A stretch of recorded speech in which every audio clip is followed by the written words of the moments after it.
Glad you all set your clocks appropriately. So that's a good start for us today. Let's begin by the Pledge of Allegiance. Is it on? I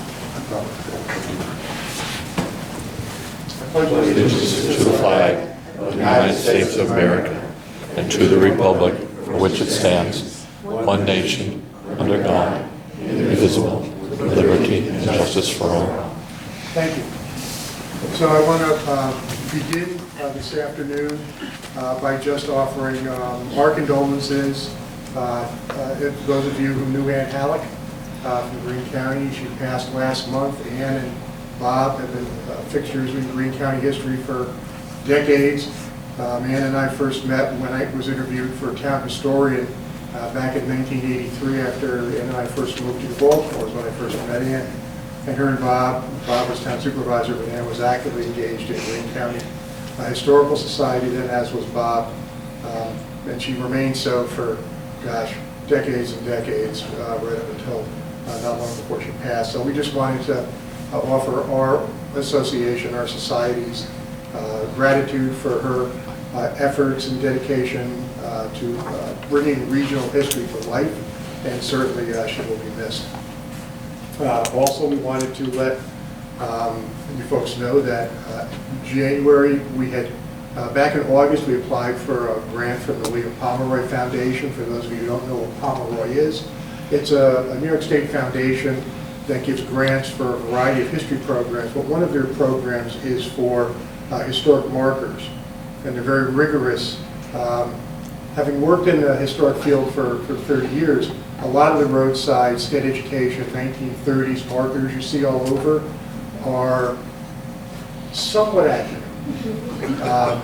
The new ones are very accurate. The old ones you see, it's kind of every local town historian sent a list of really fun things they'd like to see on markers. And I know when I worked for the State Historic Preservation Office, I think over my career I counted at least 30 First Methodist Church west of the Hudson River signs in different towns. So the state education departments weren't always that accurate, but they got more so, and now today they're certainly much more rigorous. But Pomeroy requires really scrupulous research for their marker program, which they promote statewide, and they have a tour map and things like that. So they're very rigorous in what they expect from organizations and people submitting. We submitted ours in August, and we found out in January that it had been accepted. It's for a Revolutionary War site, which for those of you who live in Coeymans or nearby may not think about how this particular area played a role in the Revolutionary War. But as research and documents and more work was done based on information we had pulled together over many years, and other research done by people like Dr. Paul Huey from the State Historic Preservation Office in the 70s, we found out that Coeymans had a very interesting role. We did shipbuilding. There's a great panel on the other side over here if you want to stop and take a look at it. But more research led to even more understanding of how important a role that particular property played. So as we enter the 250th anniversary of the United States or the Declaration, either at the end of this year or beginning of next year, we hope to offer a few programs to elaborate on that, and the Pomeroy grant is paying for another historic marker which will commemorate that site. So we're going to be tying in kind of the dedication of the marker with hopefully one or two lectures that will really help you understand the scope of what was happening just a little bit east of here. And some of the biggest names in the Rev War actually spent time in Coeymans as they planned for different events. It's really exciting stuff, so we look forward to bringing that to you. That should get you really excited to come back when we offer those programs. April 13th, 2 o'clock, our delayed program from February because of weather. Zach and his father, Pete Klaus, will be here. For those of you who don't know Zach, he's a young documentarian. He's also a videographer for Channel 13. He was, I think, our last winner for our scholarship, or maybe one of the last winners. Zach is a really avid young historian, and his dad, Pete, since he's retired, those of you who know Pete, was former county legislator in this area and also a local attorney. In his retirement, has kind of re-sparked his passion for history. Zach and his dad partnered on doing a documentary called Bridged in Blood, which is about Army Corps of Engineer expedition in 1944 as the U.S. Army was moving, crossing the lines into Germany, and the events of September of that year related to a local GI named James Scalzo. So that's going to be next month. Zach's a great storyteller. The research on this was very extensive, and it should be a great program, so we look forward to that. Anything else, Joe? That's it. So with that, I want to thank you all for coming today. It's great to see everybody. I want to also welcome our speaker, Dick Muggeo. Dick, born in Astoria, just south of here, right, Dick? Just a little farther south. Raised on Long Island, holds a bachelor's degree in history from Hofstra and a master's degree in reading. Dick relocated to the Hudson Valley to teach beginning in 1974 in the Catskill School District, retiring in 2004, retired from teaching, and he currently serves as a trustee with Greene County Historical Society. But Dick is really well known as a storyteller. For those of you who were here 18 months ago, 2 years ago, Dick was our speaker talking about the Bronx Brewing program, really talking about Dutch beer.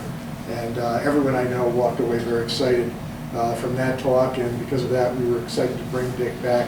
He really is a great storyteller, whether it be about Dutch brewing, his research on World War I, or his research on World War II, which we'll get to enjoy come this September when Dick will join us again to present his current program on D-Day. So we're really looking forward to bringing Dick back for that. But we did want to invite him here today to talk about the ice industry, which is something we know went on extensively in the Hudson Valley. It was very important to this town.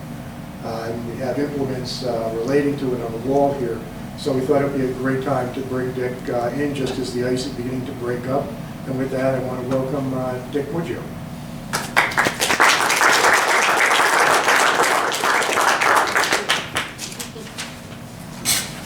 Okay. I'll take those back so they don't distract you and me. And I'm mic'd up, so if you can't hear me, wave.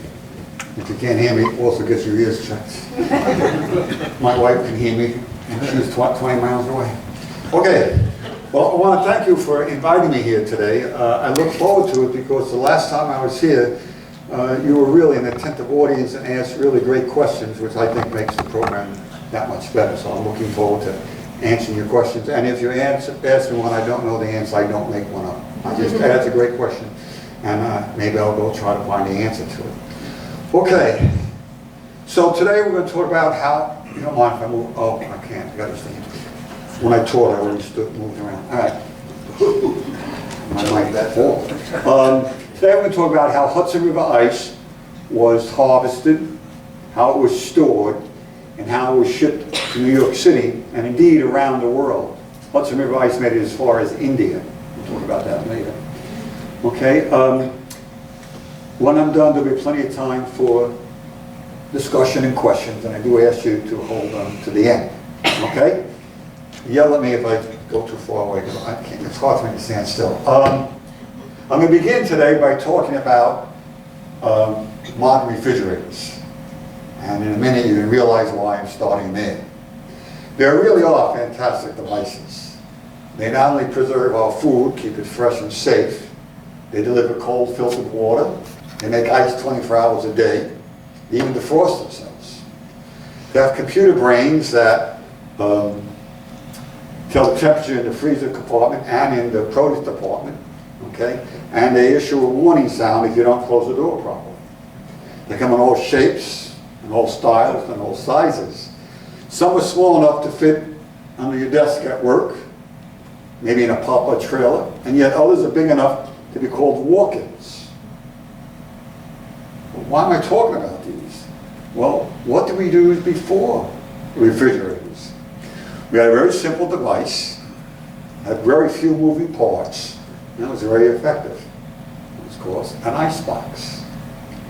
Until I passed that photograph around here, I know no one in this audience has an icebox in their kitchen. And until I passed that photograph around, many have never seen an icebox, either real or in person. They're ancient history now. But an icebox was an integral part of the industry, and I feel I need to spend some time discussing that. So you understand why we're doing all this work to get this ice. An ice box is basically a standalone wooden kitchen cabinet. It rests on 4 legs, reaches a height between 3 and 4 feet, okay? And the typical ice box was divided into 2 compartments. A block of ice was placed in the upper, smaller compartment, which is usually lined with tin. With the door closed on that upper compartment, the cold, heavy air from that block of ice would naturally sink to the lower compartment, which was larger and where the food was kept. At the very bottom of the ice box was a tray that caught the runoff from that melting block of ice. Someone had to bend down, slide that tray out, walk it over to the kitchen sink, and pour the melt water down the drain. That's a little inconvenient, but your food was fresh and you were safe from foodborne illnesses. Okay, so that's very important. Excuse me. The ice box and the ice industry are both children of the Industrial Revolution that hits America in the 1800s. The Industrial Revolution is a time when man stops making things by hand and starts mass production things by machine. Okay. During the industrialization of America, people will leave the rural countryside and move to the big urban population centers. Here they will get employment and they will work 6 days a week, 10 to 12 hours a day, which means they have no time to buy their perishables on a daily basis. What are we going to do about that? Voila, the ice box and the ice industry. Okay? So now you have an understanding, if you didn't before, what an ice box looks like, how it works, the whole story. Let's find out what had to happen for that ice to be available to place in that upper chamber of an ice box. Okay, that's the thrust of the rest of the presentation. The harvesting of Hudson River ice begins in the early 1800s, 19th century, and will continue into the early 1900s, the 20th century. The peak years of the industry will be from the 1870s to 1890s, when, believe it or not, the Hudson Valley was the center of the ice industry in America. We were the place to go for ice. Okay.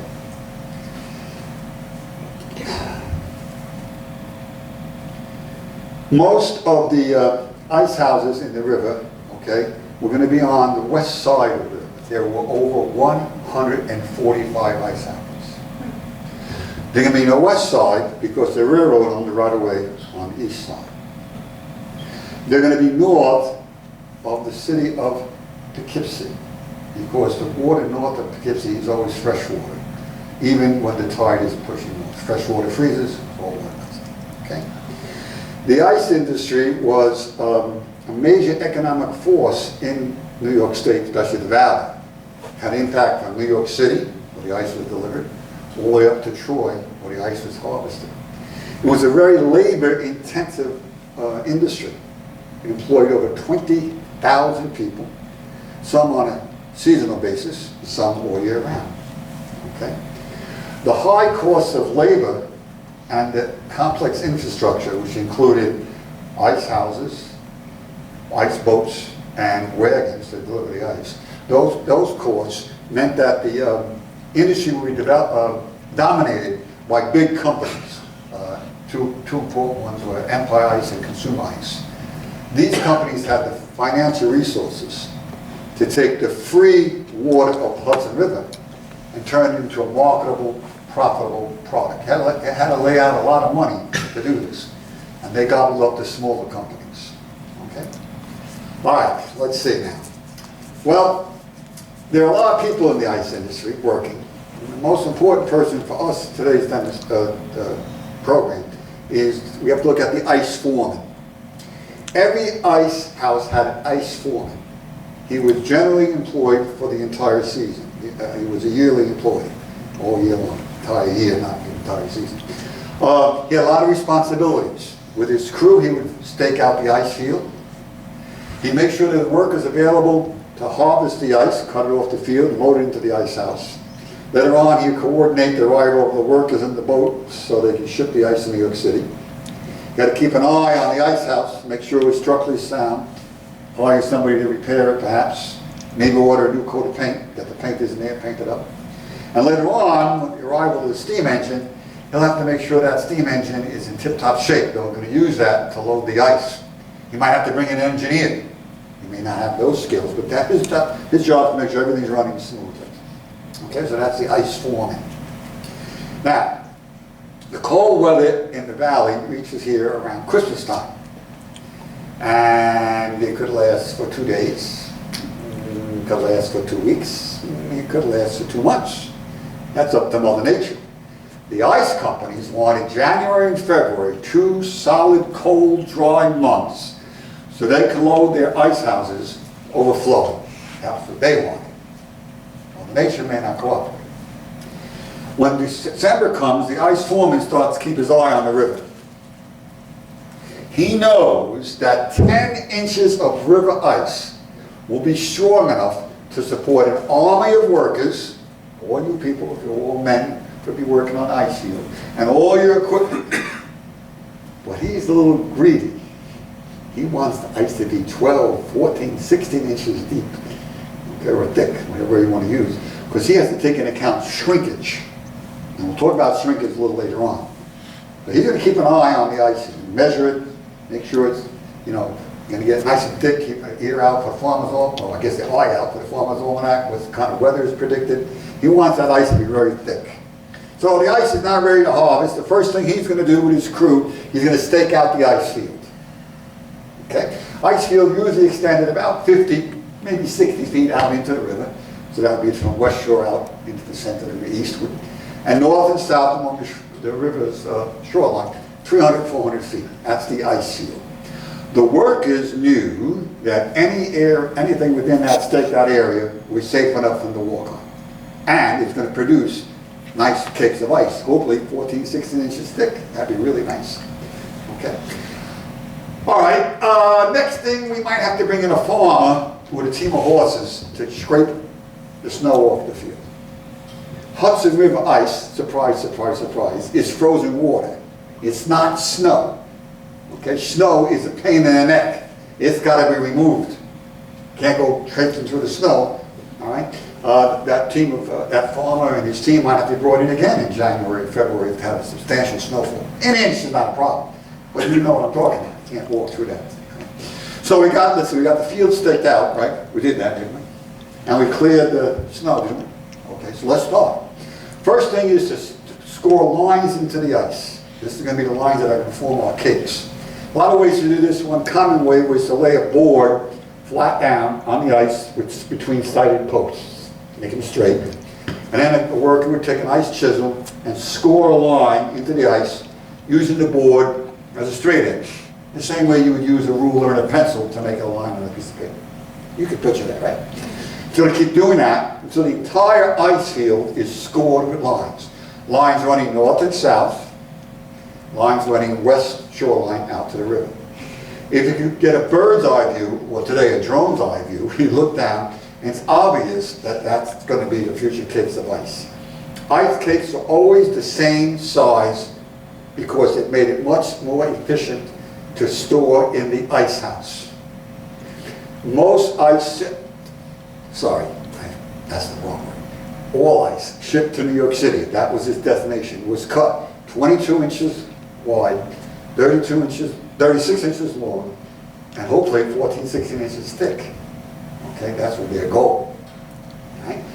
Now, we got the line scored, but you don't want to go soaring with that little line. You want that line deeper. So a horse would bring a plow that would, I have one up here, but it doesn't matter. A plow that would cut right, make that line deeper. Okay, we got one like that? Yeah, can make it line deeper. Right? The ice foreman will decide how deep. If the ice is 18 inches deep, you then want to get 6 inches. But you get the idea, we want to make that deeper. Okay, so ready now to cut the ice cakes. In the early days, I didn't have to bring my picture. Hand saws with big teeth. Not like the saws you see hanging in Home Depot and Lowe's. That big saw. And this was hard, physical labor. Okay? Eventually, steam engines and mechanical engines come and they replace them. Okay? But in the beginning, sometimes when they get to at the end, you have a pry bar. Well, you know what a pry bar looks like. They might pry it off. The first cuts in the ice field made channels that went to the shoreline. And men, I didn't realize how many things you had. Men with these tools would then guide those ice cakes down the channel to the shoreline. Make sense? Okay. At the shoreline, in the early days, block and tackle and horsepower lifted the cakes onto the floor of the ice house. Later on, a steam engine would be employed. That would run a conveyor belt or conveyor system, not necessarily a belt, chain, whatever, a conveyor system, and that would drop the ice cakes onto the floor of the ice house. Okay? The steam engine was always kept in a separate structure, a brick structure, a fireproof structure. Okay? We don't want any sparks from the firebox of the steam engine flying out, hitting the pine wood of the ice house, and up it goes in flames. Ice houses were not insured for fire, because where they were located, the firemen ain't gonna get there in time. They burnt down, just build another one whenever they could. Big companies had the money, little companies, they're out of business. Okay, so the cakes are now deposited onto the floor of the ice house. And workers, using these tools, are going to maneuver the cakes of ice across the floor of the ice house. I'm sorry, I keep moving on. Until the entire floor is covered with ice cakes. There'd be holes in the floor so any drip water could escape. You don't want slipping and sliding and interfering. The first layer of ice is then covered usually with sawdust, so they could use straw or something called salt marsh, grass that grows by that has no value, cows can't eat it.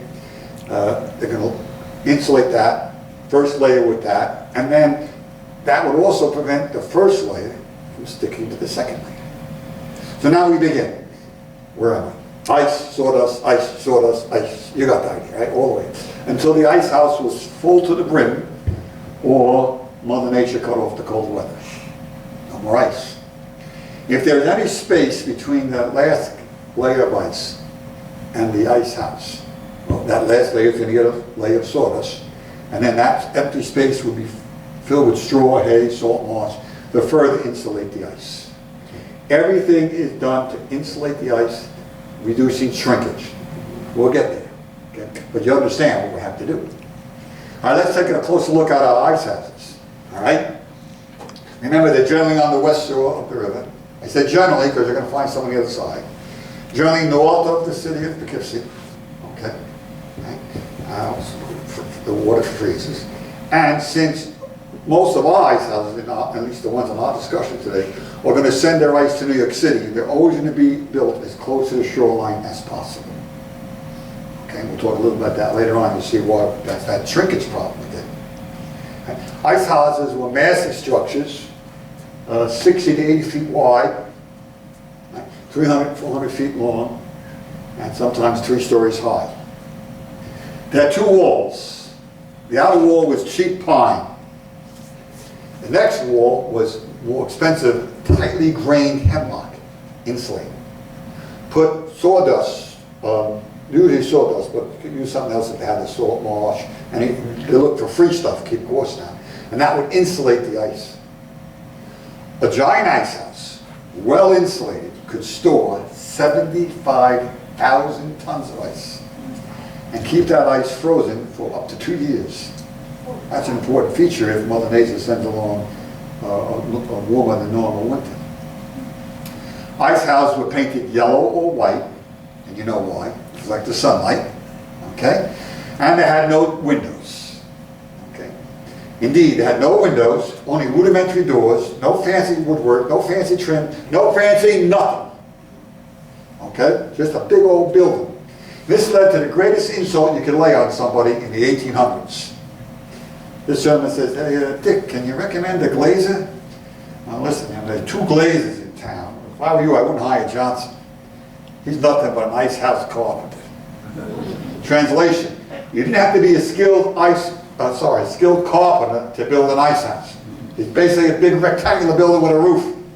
If it's a little off square, no one's going to notice. That ain't going to plane. So this was an insult, and no one wanted to be described as an ice house carpenter. I thought that was a pretty cool fact when I found that one. Okay, so who did all this work? Okay, well, it's January and February when we're harvesting the ice. Cold winter months. Who's unemployed then? How about commercial fishermen? You can go fishing on the Hudson. How about masons or bricklayers? Can't build a wall. How about farmers? Got no seeds, got no crop storage. These three guys are perfect fits for the ice industry. They were usually big, strong men, used to working under long hours, under hard conditions. If you worked hard in the ice, January and February, nice cold months, sun up to sundown, under hard physical conditions, cold, wet, and somewhat dangerous. We'll talk about the dangers later on. Okay? However, young boys often worked on the ice house, on the ice field. A young boy might be in charge of what they called the choke rope. This was a lasso that went around the neck of a horse or a mule. Mules were preferred because they were more sure-footed. If the animal slipped into the water, our choke boy, although they never used that word, never thought, our boy in charge of the choke rope would pull on the lasso and shout for help. Okay? The men would come running to his aid. The boy's job was to keep the animal's head above the water until the men came. The theory was the boy was strong enough to choke off the animal's air supply so he'd stop struggling, but not so strong that he broke the animal's windpipe. In my research, I came across a farmer who claimed in his 25 years of working on the ice field, 10 of his animals fell into the river. But they were all rescued, none the worse for the experience. So the choke rope was doing its job. Okay? A young boy might patrol the ice field with a bucket and a shovel. His job is to pick up animal droppings. No one wants dirty ice. One company, and this is not ice that we're putting in our drinks, don't forget. This is ice going in the ice box. One company advertised that you could read a newspaper through 20 inches of its crystal clear Hudson River ice. These young boys were called, ready for it? Diamond pickers. We know what they really are. A young boy might be employed to patrol the ice field with a sled. On the sled was a watertight container. Again, using a shovel, he'd pick up feces and also urine-stained ice. No one wants dirty ice. That goes in that container. Then he would take formaldehyde and throw it on the ice. This was used to kill any germs.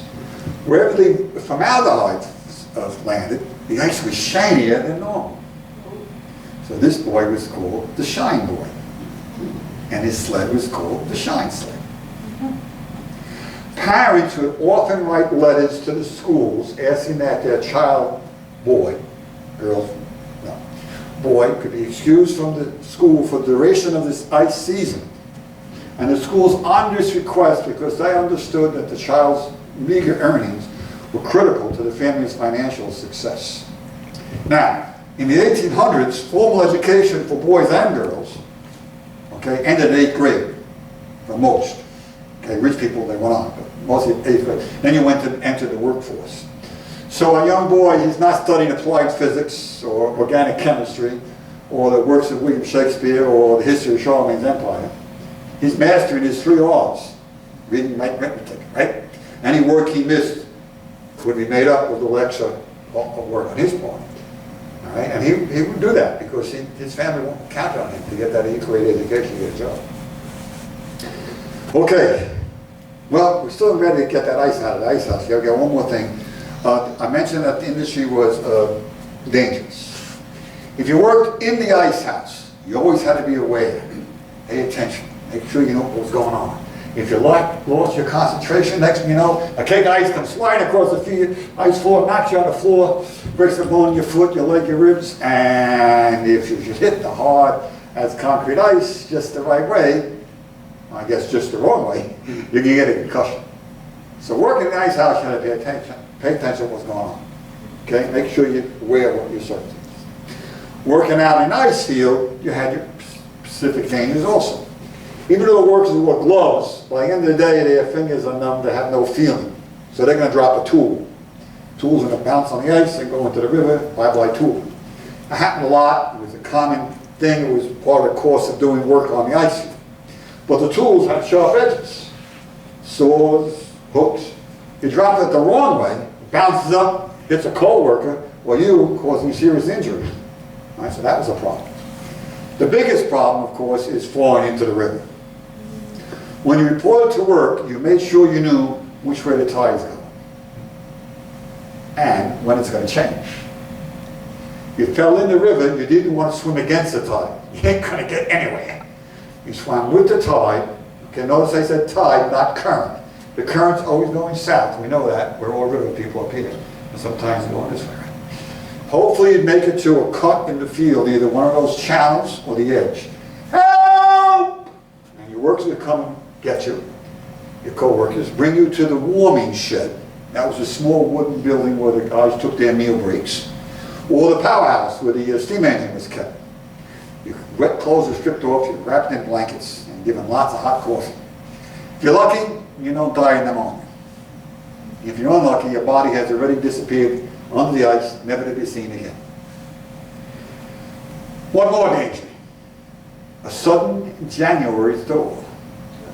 If that happened, the river up north would come cascading down the valley, picking up any debris, including chunks of ice. And anyone on the ice field was in danger. Well, we got a problem. The ice houses are built right on the edge of the river. So they're not connected by telephone lines or telegraph lines. What are you going to do, shout? Well, I guess you could. But they had a bell, a gong, a steam whistle, some kind of klaxon, hand drums, whatever. And that sound would travel down the river from ice house to ice house to ice house to ice house. And everybody working on the ice field, they heard that sound. They didn't say, what's that? They grabbed their tools and got off the ice as soon as possible. Okay? Took a long time, but we're ready now to get the ice out of the ice house. Ice foreman's got to arrange for a sloop or a barge to appear at the same time the workers appear. Okay? Right. Earliest days, block and tackle and horse, take the ice out of the ice house. Later on, that conveyor system. Okay? Now here's where we talk about shrinkage. You've been waiting for that. Okay? The ice companies did the math. Water is free. Labor and infrastructure are expensive. The water is free. They figured out if they keep shrinkage at 20%, they would make a substantial profit. They could make money at 40, even 50%. But the goal was to reduce shrinkage to 20%. Thus, the ice houses are really well insulated. And when it comes time to get the ice from the ice house onto the barge or the sloop, everybody's moving double time. Okay, there's ice foremen. Hey, let's go, come on, we got to get this ice, let's get it on there. Get it out there. Get it onto that boat. Get it onto that barge. I can waste your time and describe the boats and the sloops, but I won't bother. Because you know what they were. They were basically floating ice houses. Built, insulated, to reduce shrinkage. Now when did this happen? Okay? Well, it happens based on Mother Nature. Hudson River is frozen solid. There are no icebreakers. You've got to wait till Mother Nature thaws it out. Well, some years that might be March 1st. Some years it might be April 1st. But when the channel broke, the deep broke up, okay? And it could be traveled. It was not unusual to see a river tug pulling or pushing barges down to New York City. When the barge arrived in New York City, the ice was dropped at piers on either Hudson River or East River. And again, quickly as possible, loaded onto a delivery wagon. Okay? The ice in the wagon was usually covered with a sheepskin tarp. And the ice delivery man is on his way. He's going to start delivering the case of ice. He doesn't have to memorize the houses on his route. He's got to know what his company's sign looks like. This is from the Crystal Ice Company. This is a burnt orange color. I didn't have a color copy. And he's looking for all the he works for this company, so he's looking for this sign. And when it's hung this way, how much? Oh, sorry. Hung this way, how much? This house gets 30 pounds of ice. Hung this way, how much? How much? You get the idea, right? You get the idea. In my research, I came across a sign that was like 2 feet square. Big, bold, black letters. You can see it from across Manhattan. 25, 50, 75, 100. No pound words not used. You don't need that. It's obvious. One company had a sign that was 18 inches this way and 3 feet this way. When held one way, it said 75. Held the other way, it said 100. Okay? When you saw big numbers, that means the Iceman was stopping at a butcher shop, a bar, a restaurant, or a brewery. Brewers used ice to cool down their water. Okay? Now, one of those icemen was my maternal grandfather. His name was Pop. Everybody called him Pop. He died when I was 6. I only have the vaguest memory of what it looked like, and there's no surviving photographs. Okay? So I don't really know what it looked like. What I know about Pop comes from what my mother told me. According to my mother, Pop's arms and legs were big around his tree trunks. Now I'm sure that's an exaggeration, but I can imagine that Pop would have been a heavily muscled man. He was busy loading and unloading cakes. Well, unloading from the boat, unloading the cakes onto the ice truck, and then he would be carrying blocks of ice up and down stairs. So I imagine he was a heavily muscled man. And as an ice delivery man, Pop had all the tools of the trade. He wore a black sheepskin leather apron over the upper torso of his body. This way when he's carrying the ice up there, the chills don't go down his body. Had an ice axe, chop off ice from the ice cake. He had a tong to help carry the ice, and he had a scale. No one used a scale. A cubic foot of ice, 12 by 12 by 12, cubic foot of ice, weighs just under 60 pounds. Okay? If you multiply the length of the block of ice, or the cake of ice, and the width of the cake of ice, and then divide it by 30, you had a good estimation of how much weight was in that block of ice. Pop never did that. Most icemen didn't do that. Right away they experienced, they knew exactly where to chop it off, look for the sign, and they were very effective and efficient, because if you cheated your customer, you ain't going to have that guy for a customer anymore. And if you gave them too much, you'll lose their money. So they became very efficient at it. Okay, that's the ice delivery man. Okay, I mentioned in my talk that in the beginning that the ice industry was a very big economic engine from New York City, where most of the ice was sold, all of Detroit, where there were still ice houses. There are other ice houses. We can talk about that later on. Okay, in my research, I discovered that the first load of ice to leave from Coxsackie, 8 miles south of us, give or take, right? First load of ice to leave from Coxsackie reaches New York City in the spring of 1828. It's not the first load of ice to reach New York City. It's the first load of ice to reach New York City that came from Coxsackie. Okay? That's what I'm interested in. I'm a Greene County guy. So that arrives in New York City in 1828. The whole load sells for $300. You know what that means? Neither do I. So, we found a computer program. 1828, $300. If you adjust that $300 for inflation over the next almost 200 years, 1828, 2025, that would be worth today, now you know, $10,000. So $300 back then is a lot of money. We got a big economic engine here. Every time a load of ice reaches New York City, we got a lot of money going on. In my research, I found a company advertised that they would deliver ice to your house 4 times a week, 25 pounds each time, for a month, for $2. $2 in 1910, when this ad appeared, would be equivalent of $66 today. You have an idea of the money involved. If you worked in the ice field, you made good money. You made $1 a day. How could you say that's good money? $1 a day, what's the matter? What are you, an idiot? Ah, you forgot, we got adjusted for inflation. $1 a day in 1850, when adjusted for inflation, would be equivalent of $40 spending money today. Now here's the cool thing. You got $1. Your horse got $2. You came with 2 horses. You made $5 a day. Do the math. That's $200 of disposable income. Not every day, only the days in which you worked. But horsepower was important. And then, of course, you lose that when the steam engine comes. Okay? Any river town that was the host of an ice house had an economic engine. Those workers spent money supporting local merchants, hiring local tradesmen, who then had money to hire local tradesmen and go to local merchants, who then, you know how the economic engine works. I come from Greene County. From Catskill to Coxsackie, there were 25 economic engines, 25 ice houses, lots of workers, lots of money, big economic engine. In Greene County, workers might come down from the mountaintop, Hunter, Wyndham, place like that. You maybe have a Carroll acre, right? And they would take most of their money home with them.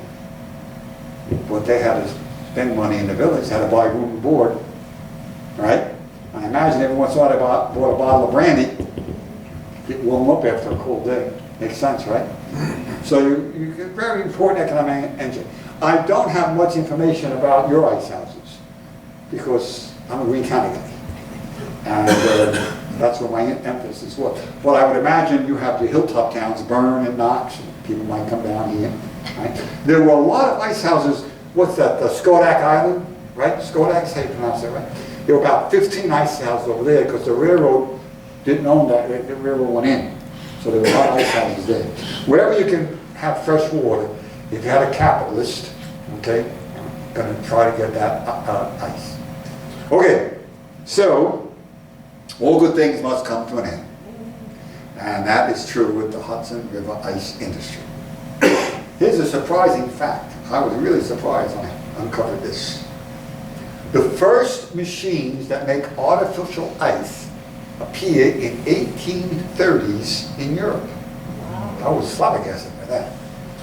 But it will be 60 plus years, 60, before those machines could produce enough ice to meet the demands of a place like New York City and do it cheaper than harvesting Hudson River ice. So you can imagine the first machines weren't very good.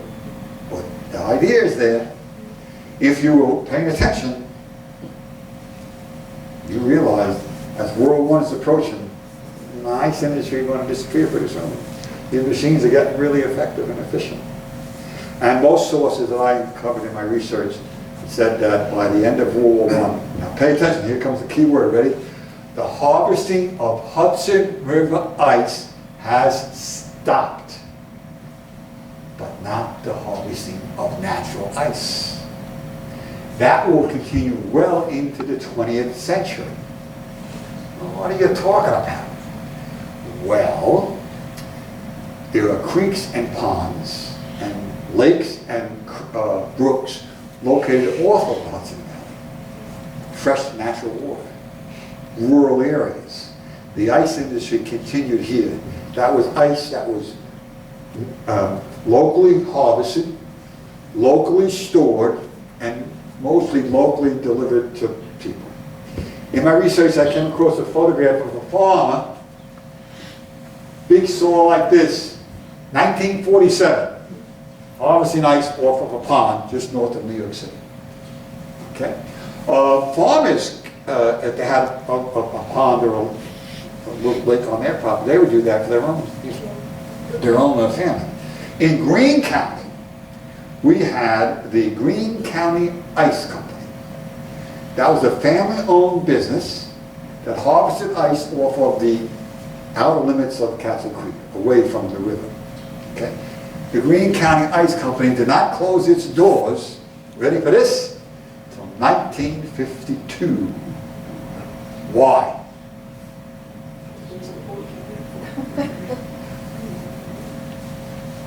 1952.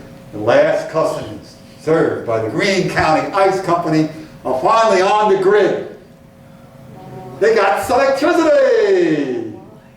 Electricity, never refrigerated. Refrigerated, you don't need an icebox. So the Greene County Ice Company's got to close its doors. And I would imagine all those families who lost track of their icebox, including my family, because we had one, and Grandma's house, are probably kicking themselves right in the keister. Get ready for it. Here comes the pun of the day. Because I think it'd be pretty cool, thank you, for if you owned an icebox from the late 1800s, early 1900s. Okay? We don't know what happened to ours. We had one in my family. I remember seeing it. By that time it was being used as a cabinet, regular cabinet. Okay. Well, once a teacher, always a teacher. So I have a homework assignment for you. However, you automatically get an A just for showing up. If you like, extra credit. Here's a reading list. All these books are about life in the Hudson Valley in the 1800s. Somebody got nitpicked to get specific facts about the industry because they're about life. The one with the star is all about the Hudson River ice industry. It's not very thick. You can probably read it in 2 or 3 settings. And they're all available through the interlibrary loan system. The book that starred is much more detailed than I gave you. It explains the difference in all these things. You don't need to know that in a talk. If you're that interested, read the book. Okay? Also, the Catskill Public Library has a DVD where they interviewed workers. I can't point to you because you didn't work. I can point to you, men did it. And these guys shared their experiences and their adventures and misadventures of working on the ice field. I haven't seen it in a while. I ordered it so I could review it for you guys, but I didn't come. I ordered it months ago. I think they mistracked it for a while. Anyway, one of the guys shared the experience that he was one of the first guys to use a mechanical saw. And they didn't do a good job of training him, and it got away from him, and it bounced across the river, and right up across the ice and right into the river. They didn't charge him because obviously this thing is not as what it's hyped up to be. And they never used it again. They never got another one. Okay? So that's also available when they find it. I saw it. I know it exists. Another thing is the Bronx Museum. But you guys don't have to come because we got a nice ice industry exhibit. Includes all these tools and explanation. Includes a studded horseshoe. I don't think I've explained why the event is a studded horseshoe. It also has an ice box. I want to see a real ice box. And finally, we're in Ravena. Head south, or Coeymans. Is this Ravena or Coeymans? Coeymans. Head south on 9W. Come to the big traffic light in Cooksaki. On the right is Route 81, State Highway Route. Make a left. That's Mansion Street. Take Mansion Street till it hits State Highway 385. Take 385 south through Cooksaki, through the village of Athens. You hit a 50-mile zone, then a 40-mile zone. Slow down, look on your left, put the Chahotake Preserve. Chahotake Preserve. That's any word, Native American word, meaning water that flows both ways. Native Americans figured out, hey, this river goes both ways. Park your car, walk down, and there you'll see the footprint of an old ice house. Only thing is left is the footprint. But it will give you an idea how big they were. You heard me say up to 300, 400 feet. But it'll give you an idea. And you'll notice it's right on the water's edge. Here's the river, okay? Now, I haven't been there in 10 years. These old knees don't handle that trip back up as well as they used to. But when I was there 10 years ago, there was still enough bricks left. I guess no one's found out. Indicating the location of the old powerhouse that powered the steam engine that loaded the ice into the ice house. Okay. One more thing to do, and then we'll take your questions. Remember, if you ask me one I don't know, I don't know. I'm not saying to say that. Today's talk comes to you from the Greene County Historical Society. We are a not-for-profit organization that's no way associated with the Greene County government. Okay? We have a job to do. Our job is to keep history alive in Greene County. We do that by maintaining the Bronx Museum. If you haven't been there, come on down. It's a great place. We do the Ravena Research Library, where I do a lot of my research. Okay? And we deliver talks. Last year we gave a talk on the 200th anniversary of the Catskill Mountain House. 2024 was the 200th anniversary. This year I'm doing 2 World War II talks. I did one last year on D-Day, and this year I'm doing one on women's role in World War II. And I'm very excited about this one. I'm going to give it on September 2nd. 2025. Minus 80, September 2nd, 1945. The day the Japanese signed the instrument of surrender aboard the USS Missouri. And I have to tell you this because I was really surprised. I didn't know this was happening. Visiting Arizona was one of the things on my bucket list. Normandy, the Arizona, and the Panama Canal. Those are the three things I had to do as a history teacher. Made to Normandy. This year my daughters planned a trip to Hawaii. All 14 of us went. I had no idea where I was going. Daddy, be here at 7 o'clock. Okay. Daddy was taking a bus at 12, wherever he told me to go. One day we were going to Arizona. We're going Monday, 8 o'clock. I was there at 10, waiting for him to get on the bus. I lost track. I did not know, and I'm really ashamed I should know this. The Missouri is there. She's retired. I didn't know. I just heard I was going to see Arizona. And they call it the bookends. Because there is the Arizona, where the war started. And there is the Missouri, where the war ended. And I'm a history teacher. I got to stand on the very spot when McLaughlin delivered his speech. And I could hear, these proceedings are closed. I could hear the planes. I could see all the sailors. Occupying every place on the ship. Listen, I've thought about that for 30 years. That was pretty cool. So I'm giving that talk on September 2nd, the 80th anniversary of the end of the war, and that will be at the Veteran Research Library in Coxsackie. Woo! Thank you for your attention. Now your questions. Thank you for your questions. Yes, sir. You're down to the park in Coxsackie. Wait a minute, I'm coming closer. You're down to the park in Coxsackie. This is good. You're down to the park in Coxsackie. Oh, the river park? There's a big chimney over there. Ah, yes. That was the powerhouse for the Scott Ice House. And that maybe is the most intact building up and down the Yeah, I road. forgot about that one. Yeah, yeah. And the other thing is, if you ever go, I'm in tears now just thinking about it. Go hear Dick talk about World War II, you'll be in tears. Oh, yeah. Oh, another thing. Oh, God. But it'll be great. There's I mean that in a good way. yeah, it's very emotional. I had a tough time going there. There's also the foundation of Ice House in Longview Park, which is open to public. Okay, yeah, there's a, oh, God, I forgot the name of it. There's a company out in central New York, not far, maybe an hour and a half at the most, that has an ice harvest just about this time of year. What the heck is the name of it? Thank you. Say it again. Hanford Mills. They do a reenactment. They show you how it's harvested. It's pretty cool. Every year I try to go, but it's always, when my grandkids are available, it's always happening today it's minus 12 degrees. I'm not going by myself, I want to take my grandkids. Other questions? When the ice hit New York City, the guys picking it up, your great-grandfather, grandfather, were they independent or did they work? My grandfather was employed by, according to my mother, Empire, but according to my father, Nikolai. But they could be independent. When it was there's a book to be written. There's a book to be written. I'm an amateur historian. But if you know a history teacher at a college who needs to get something published, tell him to get his butt up to the Coxsackie, to the Veteran Research Library. There is a book to be written.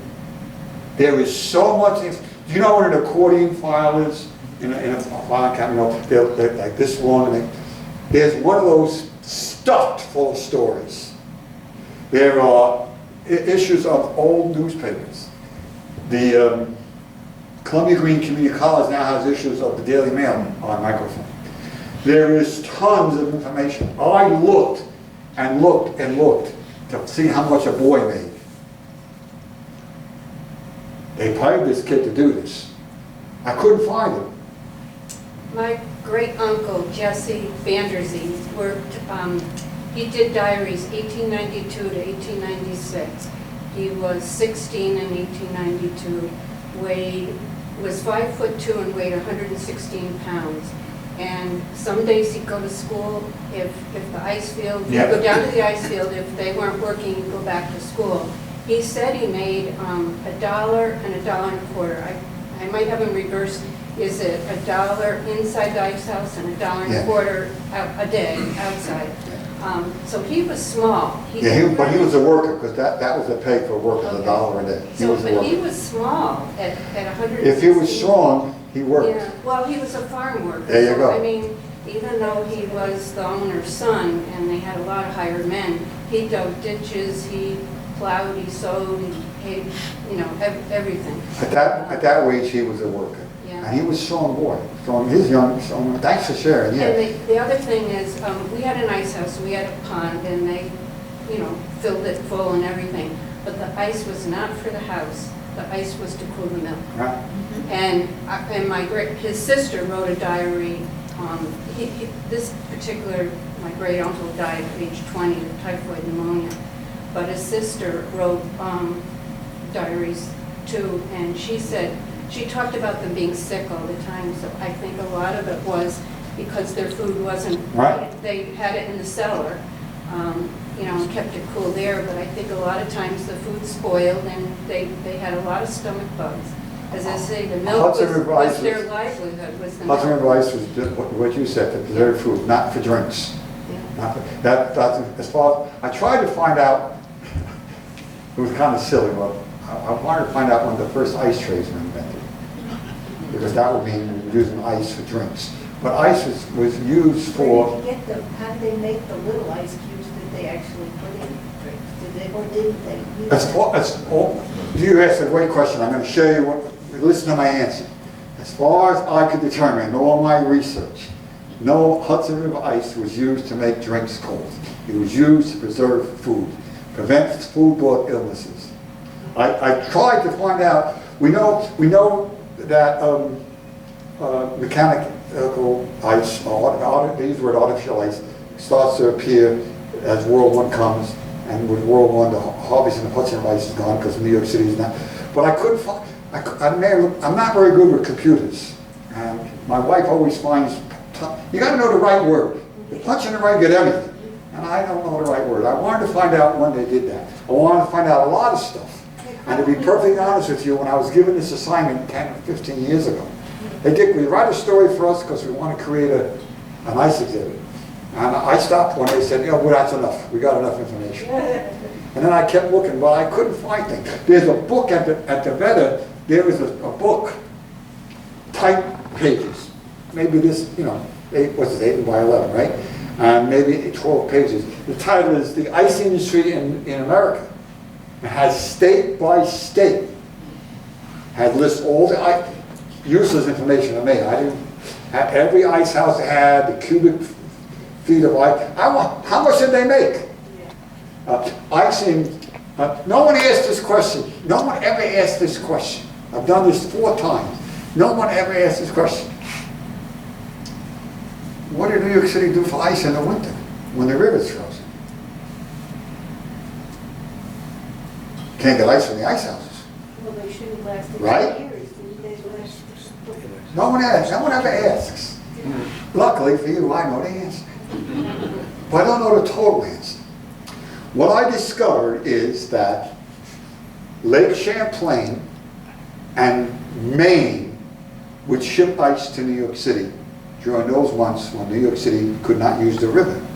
What I couldn't discover was those ice companies in Lake Champlain and in Maine, were they related part of the giant complex of the big companies? I couldn't find that out. There are rural areas, Lake Champlain and Maine, that have plenty of access to fresh water, but they got no people. So they're going to have more ice in New York City than they need, New York City need. Railroads were big consumers of ice. Preserve the food. You know from your farm story. Right? So what happened? I tried to find out what happened when that ice got to New York City. Right? It's a big case of ice. I assumed that it went to the breweries because they need ton. But I couldn't find anything. I'm telling you, there is a book out there to be written. If you got it, you know how a college professor has to get published, right? To stay in job, get his tenure. You know he doesn't do the work, right? His graduate assistants do the work, right? And they're supposed to take very careful notes and cite where they get, and then he puts it all together and writes the book. And there's a book to be written there really is. But I don't have that, I don't have that time to do that. I got too many irons in the fire as it is.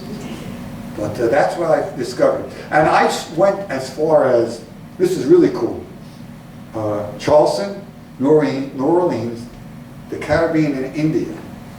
The first, now I only saw this once. I don't like to quote stories to see it once. I like to see them 2 or 3 times to substantiate it.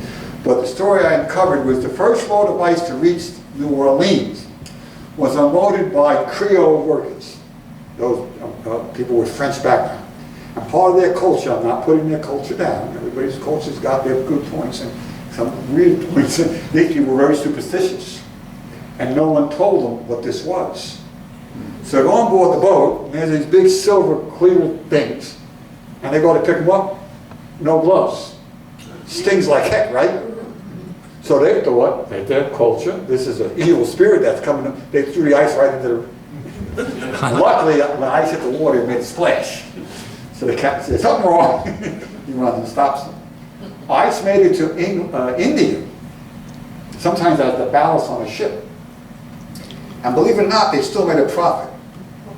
All they had to do was figure out what they could sell it for, that it would sell for, that would make a profit. Because it was a luxury. So they could still do it. So ice from New York made it all the way to India. The boats, of course, are basically floating ice houses, super insulated. The railroad cars that carry the ice, whether they're used to keep the food or to deliver it to New York City, were insulated. Insulation, you know, important. 20% shrinkage rate. That's the one fact that you always read about. 20%. Keep that 20%. We can make a lot of money at 20%. 20%. And everything was done. Insulate the ice, move the ice very quickly. Other questions? I have a, Go ahead. I think our local ice house down in Coeymans Yep. is at the site of Yemenis Restaurant. If you think There you go. know that, if you look at the floor in there, you can still see evidence of problems. Supposedly, again, I only saw it once, so I don't know how true it is. Supposedly it was an ice house on Rogers Island. And it fell out of, you know Rogers Island by the bridge? When you cross on the River Winkle Bridge, it's Rogers Island. Supposedly there's an ice house there and it was abandoned. And supposedly, after its abandonment, and it fell apart, you know, the wood's gonna, they still found ice. It was in the northern corner, insulated. So, you have a lot of this house at this? Well, I have the two in Coxsackie that I remember as a little kid, was the Welch House and the Greene Bedell House. Okay. And they were south of where the Coxsackie Beach used to be. As small company houses, they were probably sold locally, not shipped in. I don't know. And I don't remember when it was turned over to a mushroom grower, Okay. right? Yeah, a lot of them became mushroom houses. Right. The smaller ice companies were gobbled up by the bigger ice companies. Yes. So the smaller ice companies had to have regular customers, Yeah. so they could locally. But they gobbled them up. There was a lake, I want to say Rockland Lake, but don't hold me to that. Was it Rockland? Okay, thank you. It had a big fight. So they agreed that water in front of your house, that's your ice to harvest. And the water in front of your property line, that's your ice to harvest. Because everybody was, you know, wanting to harvest ice. And you could make money selling. It was a product to sell for profit. Good questions. Anybody else? Yes? What about our neighbors to the east on the Connecticut River? Are they doing the same thing? They probably did. I didn't do the research on that. I stayed in the Hudson Valley. What is it? The Mohawk River, Utica, big ice center. Big ice center. Well, you can assume that, obviously. Yeah, they had to because they discovered, scientists, doctors, medical people back then discovered foodborne illnesses are the problem. It's not the, you remember reading about, they thought mosquitoes, they didn't know about mosquitoes, they thought it was the air. But eventually they figure out, same thing with cholera, they figure out, so yeah, I'm sure they were. This book in the Ravena has state by state. So if you're really curious, go down there and they'll tell you, it's titled something like The Ice Industry in the United States. And it tells you each state, lists that number of ice houses, the tonnage that they stored, and so I'm sure they did. I know Utica was big. Yonkers was a big, terminal. A lot of ice went to Yonkers. because there's a large population there. A lot of things. It's very interesting. Read the book that's starred.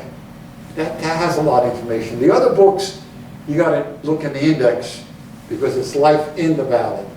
And then on one page you might find one fact, another page you might find another fact. What do you call it?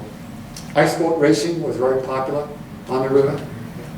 And it's interesting. We don't think about the river that much anymore. But it has a rich history and it was very part of our lives. The great, what do you call it? Skull races. You ever read about the skull races? Read the book, The Boys of the Boat. That's a great book. It's one of the best books I ever read. And I'm going to tell you why. It's about the 1936 men's Olympic rowing team. The 1936 men's Olympic rowing team that won the gold medal. It says so right in the cover. And not every chapter, but there are chapters devoted to the preliminary races. Do they win those races? They got it, otherwise you don't, right? Yet you're on ready to see. The writing is so good. You write it, you know they're going to win. But you think, are they going to win? Yeah, I know they're going to win. But he does a great job. The boys in the boat. That ice cutter that's there, is that just a scorer, or would they have cut the ice? That would be a scorer. Just a scorer. What would actually make the cut? Or would the chisel? Okay. Chisel it? So here's the board. Let's imagine this is the board. Okay? And we have a sided pole here and a sided pole here. That's a straight line. Then you take an ice chisel and you score your line. Okay? And then you make a line deeper with some kind of cutting tool. I don't think that was a cutting tool because it's too narrow, but it probably wasn't a New York City ice then. Then you would take a special, it might have been this kind, that just made one cut. I don't see the one I saw in the book, but it made it deeper. The ice foreman would decide how deep the blade to use. He'd have measured the ice already. He wanted to be 12. We got 14, then he used one of those that was deep. But the one I saw, I couldn't get a copy, was one single blade. If this was multiple blades, it's hard to tell the angle, but they're definitely not 22 inches apart. But whatever, it doesn't matter how apart they are. They're going to be the same, so that when you store them in the ice house, it's easier. You don't want to. It cuts all the way down to 18 This bit all the way down. Okay. So when they scored that, they didn't just chisel it or something and it No. broke apart? No, the scoring was the guideline, and then whatever tool they use.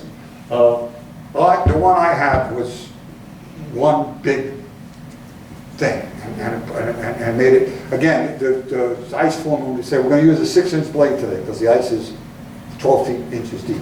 Okay, now the ice got 18 inches deep, we're going to use one deeper. And that would make it deeper. And then finally, this. That's hard physical labor. And then you have a pry bar at the end of the cut. They might pry it off that cut and then send it down the channel. And you can see the scores under the horse. Yeah, I can see Yeah. that, yeah. This is very symmetrical. See, this one's better because you get to see it's a little wider. So that might be a multiple scorer. But I don't think so. But it has to be. The one I saw was one single scoring blade. Okay? This in the picture is Right, I'm coming to the one in the picture, that's a 7 share. And each one, if you'll notice, the tail end, the back one of the share is lower than the first one.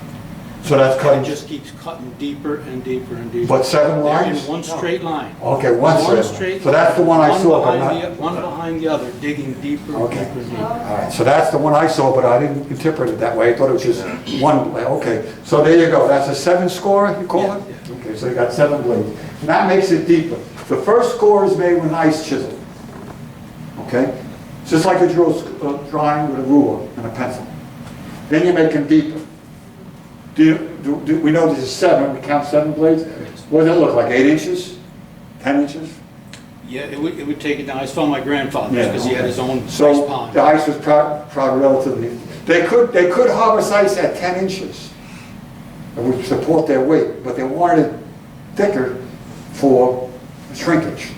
And everything you read, chop chop. From time to unload the ice, chop chop. especially as the summer, got into the summer, warmer weather, moved quickly. We want to reduce shrinkage. They made money at 50%, but they made their money at 20%. That was the magic number, 20. And every book and every resource I checked, there was always 20. That's the 20%. I couldn't find out how much that Shine Boy made, but I did the math. I figured he made a nickel a day, because a nickel would convert to $2. So I figured they made a nickel a day, but that's just a guess. You guys ask good questions.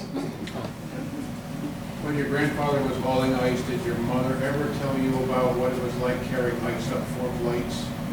Say again? When your grandfather was hauling ice, Yeah. and he delivered ice, what was it like hauling it up 4 or 5 floors? Well, that's why Grandpa was big muscled. That was hard physical. Any special tools? He had a sheepskin apron and a set of tongs. Tongs, okay. And that's what he used to carry. So his arms are big and strong, because he's carrying, there you go, he's carrying ice, and his legs, because he's going up and down the stairs. And he would help load the cakes. But if he had tongs, you wouldn't need to put it on his shoulders, would he? That's the thing, I don't know. Just to carry it on. The pictures show you having tongs up here. Okay. I think because it's so heavy, you want to use your body weight. All right. That's what I always assumed. My mother always said, Pop would take it up, go up those stairs. So I always assumed that. But maybe if you were a big, strong guy, I couldn't imagine you doing 2 deliveries at once, just too heavy. The reason I asked was Yeah. because if you saw somebody carrying like 5-gallon pails of water, they have a yoke on their Yeah, shoulders. have a yoke on his Pail shoulder. on each side. Well, Mom always said that Pop carried ice up on his shoulder. Okay. And she said she never used the scale. He knew what, but every iceman would have known that. I was interested to find out that it was 12 cubic foot is just under 60 pounds. Maybe. Okay? And they didn't measure the thickness. They went by, you multiply the length times the width, and then divide it by 30. But what about the thickness? But I think it didn't matter, because the ice is always going to be at least 12 inches thick, and it would fit into the box. But again, there's a book to be written out there. You got to do all this. There's tons of information. How long did the block last in the It depends. Most companies deliver you ice every other day. So 25 pounds on Monday, you get 25 pounds on Wednesday. Most. If you had, I guess if you had a smaller family, you open and close the door a lot, it might last longer. Or it didn't really matter. When Pop, he didn't work for Crystal Ice Company, but when Pop went back, you saw this sign hanging. That's how much they got. No sign, no ice delivery that day. So you could tell your iceman what to do. Okay? And the nice thing is, Pop never really read. It wasn't, he was an immigrant. And this is a color. When you copy it, it's like a burnt orange. So Pop would look for the burnt orange. Can I hold it right? Yeah, and look for the number. That told him how much. The signs are all distinctive signs. I told you one was 12 square with big bold black letters. One was 12 square with white background with red stripes, so that was your company. It's really interesting. Pop couldn't read. Did he have horses or? Pop used the truck. My mother said he was one company, and my father said he was another company, his father-in-law. And now I forget which one said which. He had a truck. He worked for a company. You could be a contract guy too, but he worked for a company. So it was interesting. Some companies, and I wanted to find out more about this, but I couldn't. Some companies, ice companies, and I think they were the smaller ones, but again, I couldn't, had their own horses. So in the 1800s, before motorized vehicles, the horses are employed in the winter on the ice fields, and then the rest of the year pulling the wagons. I think that must have been small, but again, it's really hard. You gotta really dig. You have to spend, that's why authors take 5 years to write a book. And then you always like, you know Doolittle's raid? Doolittle took the lead 16 B-25s off of the carrier Hornet. And I'm not making this up. I just wrote a book. We're Doolittle raid with B-26s. That's the wrong plane. But I can see that happening, because you're the graduate student and you write down B25, and you pass to this one, her 5 is not as clear as your 5, pass to this one, by the time it gets there, it's a 26. So anything you research, you try to find more. You've had this experience, I'm sure. I've got to try to find more than one source. How do you write that Doolittle's rate is B26 is beyond me? But that, my explanation makes sense. It's careless. 1866 becomes 1860 real easy. And somebody makes it a sloppy 6 and becomes, and then it goes in the record book site. Well, we always try to find it's substantiated somewhere else. Don't always work. I couldn't believe I couldn't find how much the boys made. I tried. I wanted to know that, just in my own curiosity. Whoever that family member was, he worked on the field because you made $1, $1.25, $1.50 sometimes, and they went on strike too. They wanted more money. Did you look in the? Wait, I'm coming close because I'm old. Did you look in the Coeymans Herald? I did not use the Queen's Because Herald. they have some pretty good articles in there about like when the ice companies went on strike. Yeah. They have a list of how many, at a certain year, what people were making. Yeah, I selfishly concentrated on Greene County, Yeah. and selfishly stopped when I had enough for their display. Yeah, yeah. And every once in a while, if I'm at the better and I'm not in the mood, I might look for something else up. You go Well, online. it's just that Coeymans Herald has a lot of Revolver and some of Coxsackie. Now, there you go. You guys, So, if you want to learn more, there's a lot of information out there. I'm not the gospel. I did enough to reach my assignment. Anything else? Again, good questions. Thank you for the invitation. I really enjoy it. I love my teaching job.